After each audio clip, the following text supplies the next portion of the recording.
Many thanks for staying with us. It's still the conversation on Lagos television. And on this segment, we are discussing a very important topic that affects everyone, which is data protection and privacy in Lagos State. Now, with the increasing digitalization of government services, businesses, and everyday interactions, data privacy has become a major concern. In response, Nigeria enacted the Nigeria Data Protection Act, NDPA, to regulate how personal data is collected, stored, and of course, how it's used. But what does this mean for Lagosians? How is the Lagos state government ensuring compliance with this law, and how can individuals and businesses protect their data? To help us answer all these questions, we have here with us Mr. Kehinde Ibrahim, is the head of Enterprise Architecture and Data Protection Unit at the Ministry of Innovation, Science and Technology, Lagos State. Mr. Ibrahim, you're welcome. Good morning. Good morning, Lagos. Okay. Now let's understand, the NDPA, which is the Nigeria Data Protection Act first. Okay. What exactly is it? Okay. And, why was it introduced? Okay. So the Nigerian Data Protection Act, it's basically the privacy law for Nigeria. So basically it's to regulate the processing of personal data. So basically what's happened is the world has seen that data is now the new oil. There are billions of data being generated every day. So basically what the act does is now to start holding organizations responsible for the data that they process. Not only that, they now expect that every organization that collects data for a specific purpose, right? You cannot use that data other than the purpose of which you've collected it. Say for example, I always use this example. You go to one of our MDAs, LRS, right? They've asked you for your data, right? If you're going to be giving them your data, it's going to be for tax purposes, right? Let's say along the line, you have a third party call you and probably trying to market something to you, probably trying to, market land or, and you do your investigations and you found out that that number was gotten from LRS. You can see they've now used that data other than the purpose of which. Okay. So that is what data protection is trying to regulate. It's saying that for you to actually do that, you need consent from the data subject, Okay. So basically that is what data protection is in a nutshell. Okay, so before this act was enacted, how was personal data handled, in the past? And was there any law at all that guided it? Okay, so although the NDPA was signed into law 2023 by the present administration, Mr. President Bola Ahmed Tinubu, but that journey didn't start in 2023. It actually started in 2019. So it didn't used to be called the Nigerian Data Protection Act. It used to be called the Nigerian Data Protection Regulation, which is the NDPR. That was actually enacted by the former administration. But the difference between the act and the regulation is that it's now gone through the House and is now been signed into law. So that makes it, that's why it's called the Nigerian Data Protection Act. So prior to 2019, there was no law regulating the processing of data in Nigeria. So it was basically a free-for-all. You get situations where people will just share your data or people will just use your data without your consent. So this is the reason why this law was actually put into place, to actually have something that regulates, the processing of data in Nigeria. Okay. These days we'll find that, your data is being collected, by so many, especially banks. If you have different accounts, they will collect your data, at those different banks. Exactly. And we have LASIC, INEC, we have LASRA, exactly. And you mentioned we have LIRS. Why can't we have, like maybe one, data collection that anybody point. can, every other organization or service can, work with that? Okay, I mean that's a fantastic question. We have NIN. Yeah, exactly. I mean, so NIMC, which is your NIN, that is now meant to be the single platform, that basically has all the data of everyone. Okay. But I mean, you're still going to have other companies, like you said, the banks, probably INEC, they're still going to plug into that. They are still going to have their own database, because even in America, yes, you have have your social security, which is the main identifier for every citizen in America. But you're still going to find out that they still have other databases. Like, I mean, in each state, you have like the vehicle license. They will have their database. But what happens is everybody links into that, that universal platform, which is what we are trying to achieve with NIN. Okay. And last route for Lagos State as well. When they even tell you when you want to get your passport, you have to still go there with your NIN. Yeah. I don't get it. Anyway, no, I'd like you to break down the key provisions now of the NDPA. Okay. Let's talk about the objectives, right? We've already spoken about that it regulates, processing of data. Yeah. It makes sure that you adhere to the right processing activities. And it now says that for you to process data, you need to have a clear and lawful basis for you to actually process data.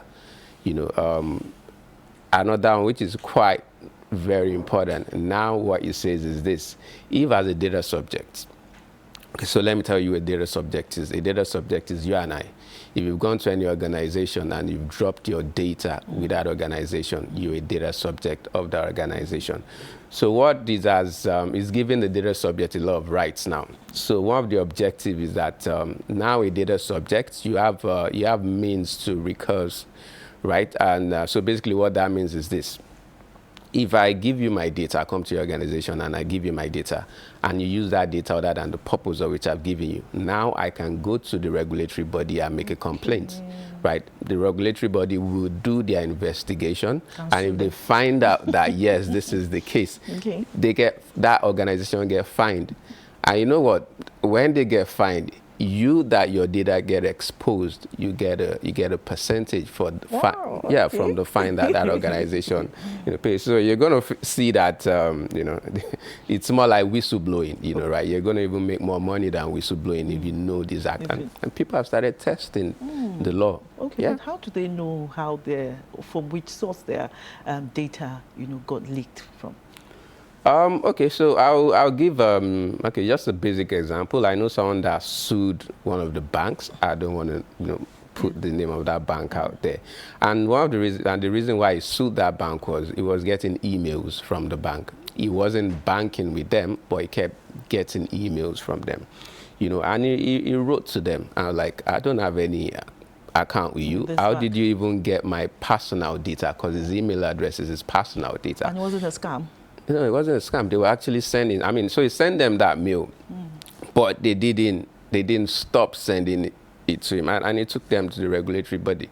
And that bank was fined about 500,000 naira. Wow. So that's why now, if you see bulk emails being sent to you, you now see at the bottom where they will say, if this mail is not intended for you, please unsubscribe. So it is data protection that has actually brought that about. Okay. Yeah. So we're bringing that to Lagos State and their role in enforcing the NDPA. Does the state have any additional regulations or initiatives to strengthen data policy? Okay. So the NDPA is a federal law. Right.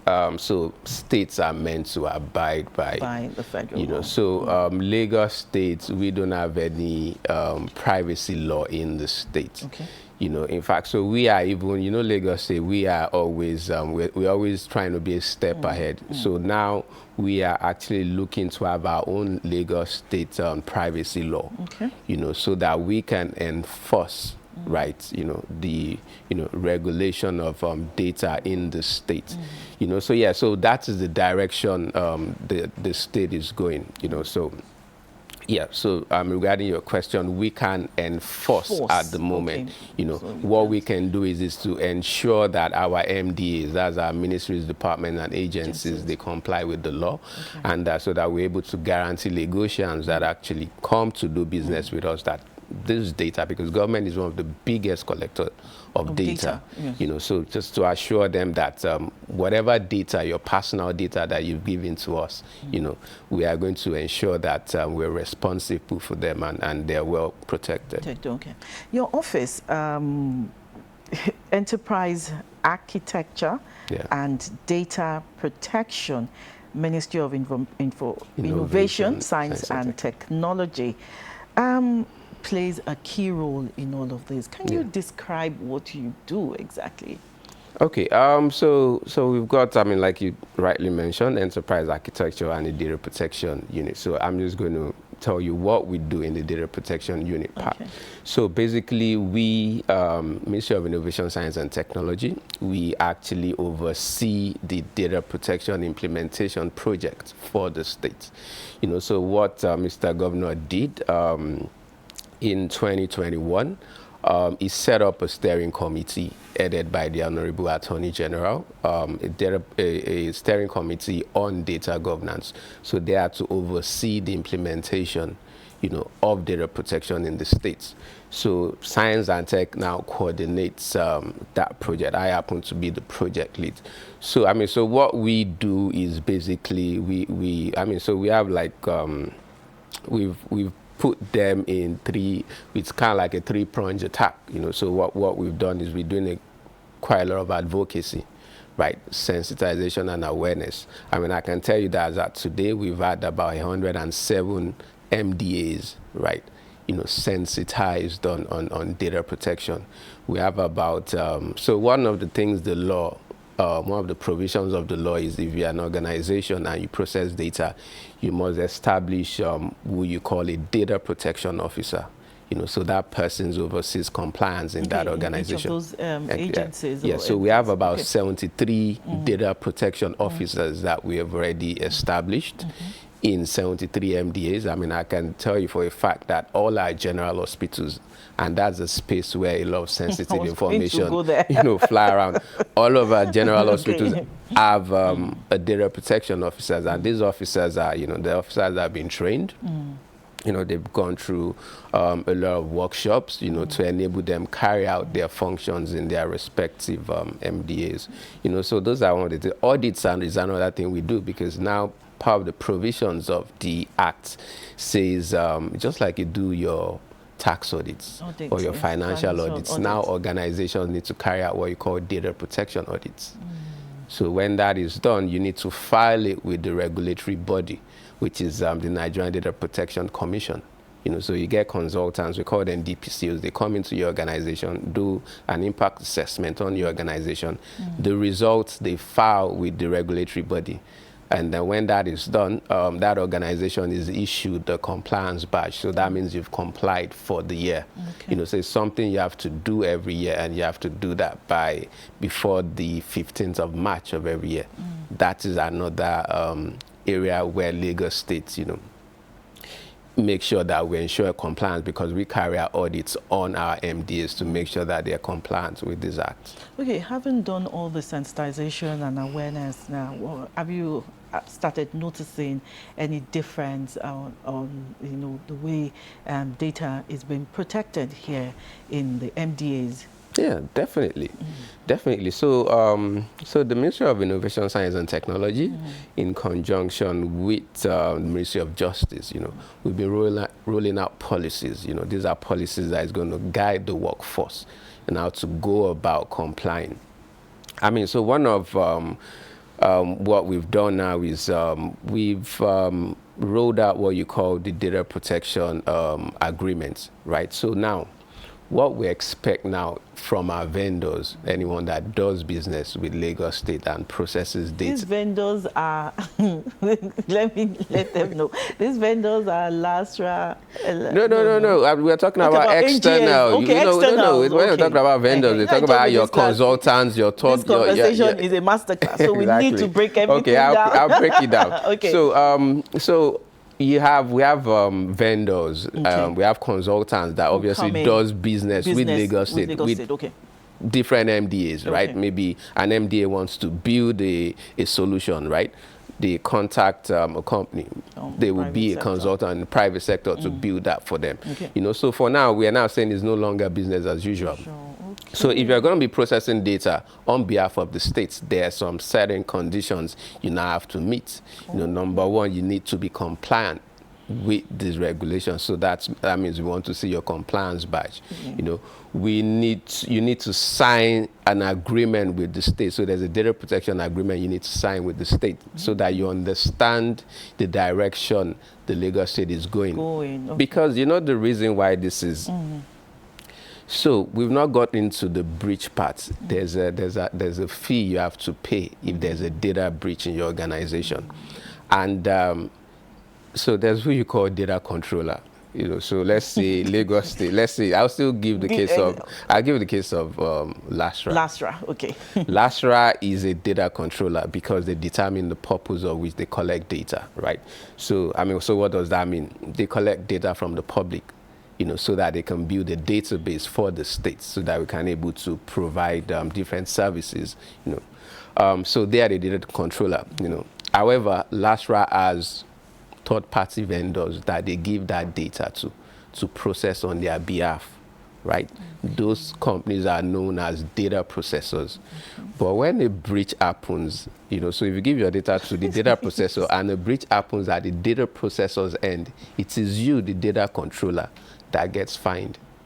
So you see the reason why we need to ensure that our data processors, right, are complying with this act, because if anything happens at their end, we are the ones that will be held responsible. Okay. So those are, those are one of the ways things have now. Data is now, the way we, process data. Another thing we've now done is, like I said, we've started rolling out a lot of policies. One of the policies is it's called the DPIA. It's the Data Protection Impact Assessment Policy. So what does that do? We are saying that if you have an MDA wants to deploy a new solution, or they have a project they're doing that involves the processing of data, now we want to carry out an impact assessment, on that solution. So we want to see if you've put in the right privacy controls from the start. So so that is these are the ways we're ensuring that the MDAs are actually securing that data, and we started seeing the benefits. Okay, we've talked a lot about the MDAs and of course government. Let's look at small businesses now. So how does this law now impact on small businesses, SMEs? Okay.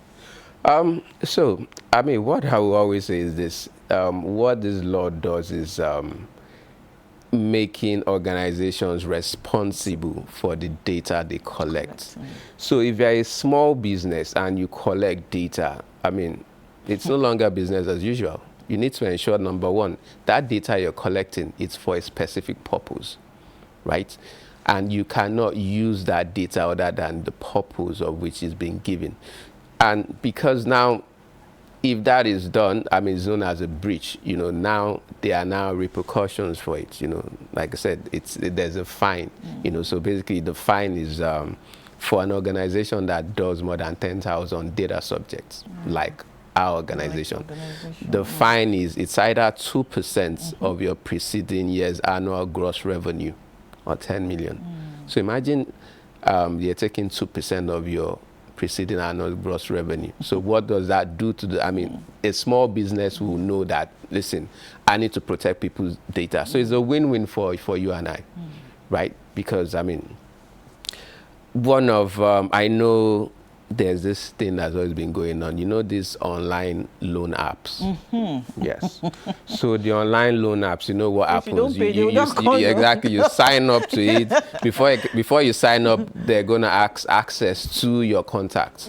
So they have your contacts. So by the time you default, you know, they now start sending, your you know, which is a breach. I'm sure back in the days we used to see those kind of messages on our phone.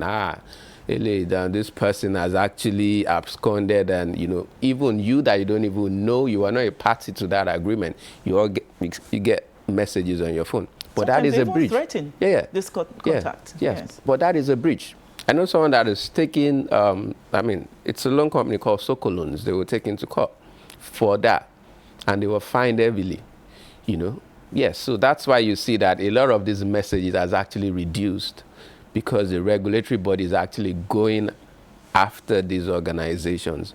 So now they know that they're responsible for whatever information they collect. You know, so what does that mean? It means that they have to protect it a lot better. So like I said, it's a win-win. You know, so it just puts that consciousness in you that, you know, I'm a small business, I've collected this data, now I need to protect it. Okay, so we've been talking about protecting data. You know, what is this data? What kind of data must be protected? Yeah, very good question. So the NDP is very specific about the data. So it mentions two types of data. It mentions personal data, and it mentions sensitive personal data. You know, so personal data is anything I can use to identify you. So basically, your name is your personal data. Your address is your personal data. A photo of you is your personal data. You know, your social media accounts. They're your. We're even talking about unique identifiers. Okay. You know, just like your BVN, your NIN, your LASRA, all these things. Even the MAC address of your computer, the IMEI of your phone. All these things, if I have them, I can use them to identify you. So these are the sets of data that the NDP is telling us to protect.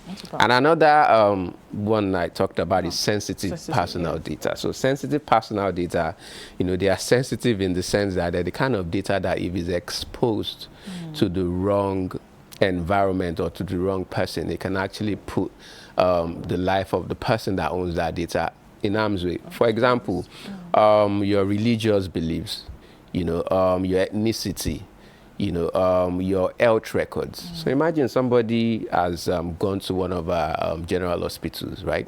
Done a test, maybe an HIV test, you know, and the result is positive. Imagine if that kind of information is exposed. I mean, there's no telling the kind of trauma it's going to cause the person that owns that data. So that's why we call them sensitive personal data. They're the kind of data that you cannot share them unless you get the express consent of the person that owns that data. Okay, sometimes when you're feeling like a survey and they put, sorry, I have to use this example, male, female, others, or wish not to specify. Sexual orientation. That is because there are countries where if they know your sexual orientation, if they know probably you're gay, I mean, you can get killed for it. Yes, I mean, there are countries, we've heard about cases in Jamaica and everything where they know that you're gay. You know, so those are sensitive personal data. Like I said, those are the data that you cannot, you know, share it unless you get the consent of the person that actually owns that data. So what are the type of penalties businesses for businesses or organizations that now fail to comply with the NDP? So that's why I spoke about if a breach happens, right, in your organization. So for organizations that processes data of 10,000 data subjects and above, it's either 10 million or 2% of your preceding year's annual gross revenue, whichever is greater. So you can see for organizations like us, they are going to go for 2%. And we are not talking about the revenue of the MDO. We are talking about the revenue of the state. So if you're a small business and you do if you're a small business and you process data of less than 10,000 data subjects, you know, it's either 1% of your preceding year's annual gross revenue or 2 million naira, whichever is greater. So yes, so those are the penalties. And I mean, and they're even saying that there's now going to be jail term for, you know, anyone that knowingly, you know, especially in government sector, anyone that knowingly, you know, shares data. So you're in charge of a database, you know, and you just, you know, give that out to maybe like I don't know, private organizations or something, you know. I mean, they're now, I mean, now that is being put in the law that there should be a 2-year jail term. You know, so just to show you how severe and how seriously, you know, the Nigeria is going about with the privacy law. Okay, one of the biggest concerns today now is cybercrime. Okay. And so how does the NDPA now help prevent data breaches? Especially in your ministry.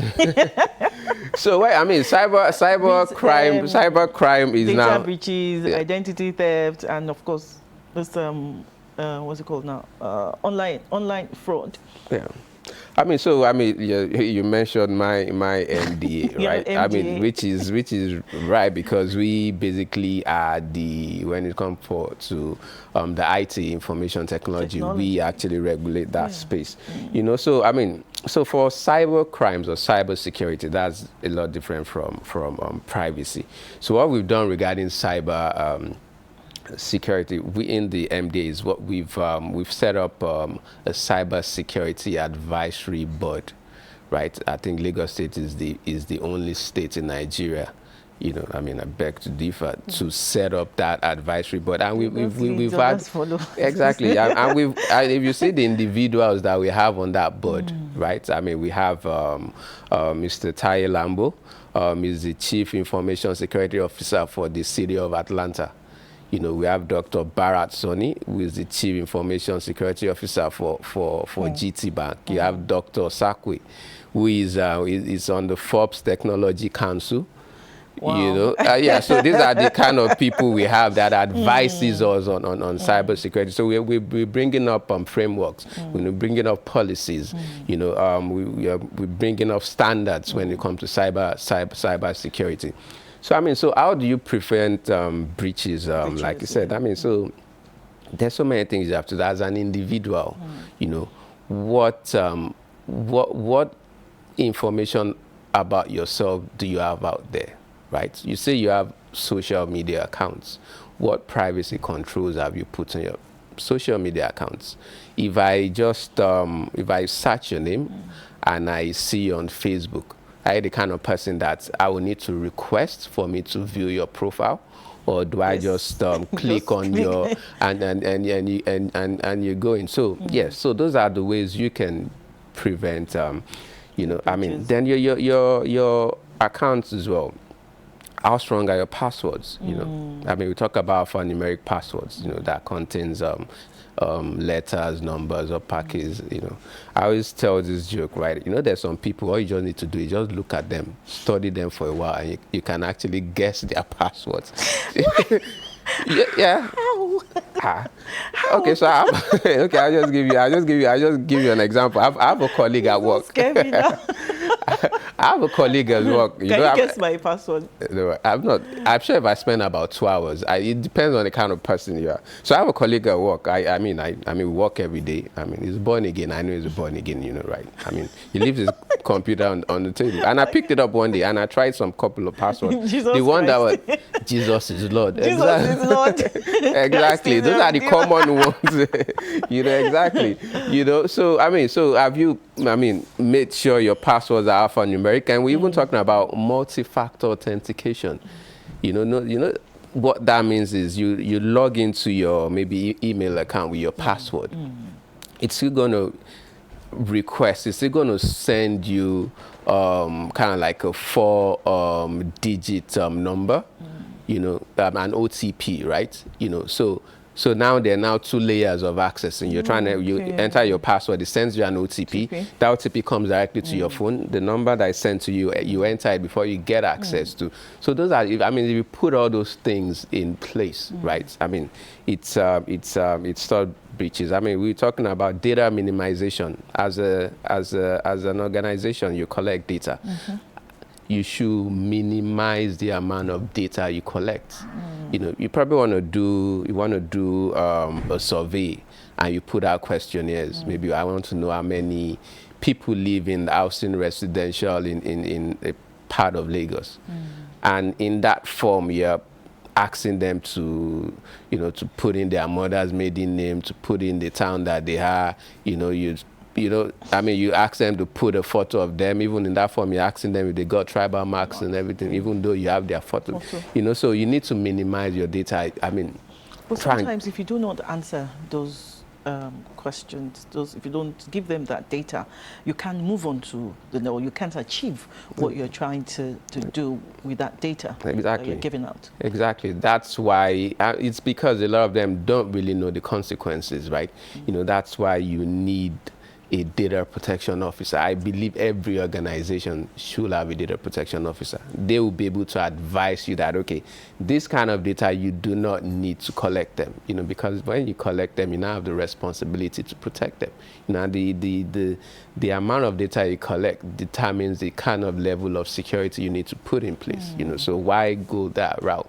You know, so I mean, it's data privacy is a new culture in Nigeria, you know, so I mean, every organization, I mean, they don't have a choice anymore. Because I was just going to go to the question of, you know, now for organizations, companies that want to be proactive, there are trainings, you know, that's available in data protection for them. Yes, so I mean, so when Mr. President signed this into law, I mean, one of the why a lot of people were very, very, you know, optimistic and very happy about it was the fact that they said it was going to create about 500,000 jobs, right? Because now you have a need for data protection officers, right? You have a need for who you call data protection compliance organizations. They are DPCOs, they are consultants that offer data protection services for organizations. So now you're talking about training. You need to engage a DPCO, you know, to come to your organization, you know, advise you on, I mean, your privacy practices, and they will train you. And the Nigerian Data Protection Commission, I mean, now has training for DPO, so professional certifications for DPO, because a DPO role is actually a professional role, right?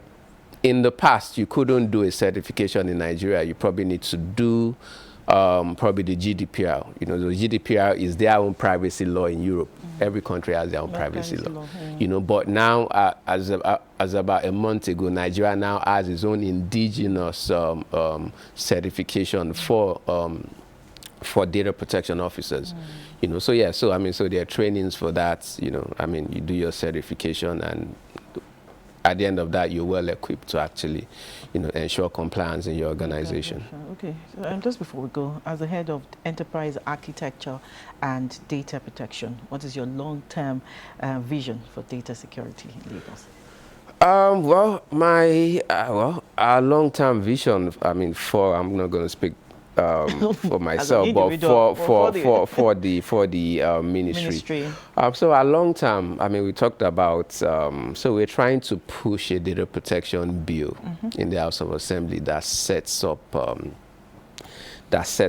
own privacy law in the state, right? I mean, that's going to be a remarkable achievement. I mean, another long-term vision is, so right now, data protection officers, we have them in the MDAs, but the thing is this: they have to juggle their main designation with being a DPO, and both are full-time roles. So we are looking at the fact that we'll be able to have a cadre in the civil service, you know, for data protection officers, so that, you know, if you're coming into the service you're coming in as a data protection officer. So your sole responsibility or your job designation is to ensure, the protection of data in the MDAs that you have. So we are still working on our roadmap, So those are long-term vision. Our long-term vision is to ensure that every Lagosian that comes into any of our public-facing MDAs, they come with that belief that whatever data I'm dropping here is as good as being secured. Joshua, do you have a question? Okay, thank you very much. Okay. As we've been discussing, data protection is not just a legal requirement, it is now a necessity for today's digital world. Thank you very much.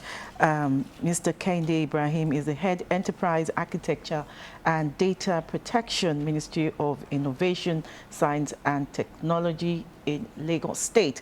And we've been talking about the Lagos State government and the Nigeria Data Protection Act. Thanks for joining us. Thank you for having me. The program continues shortly.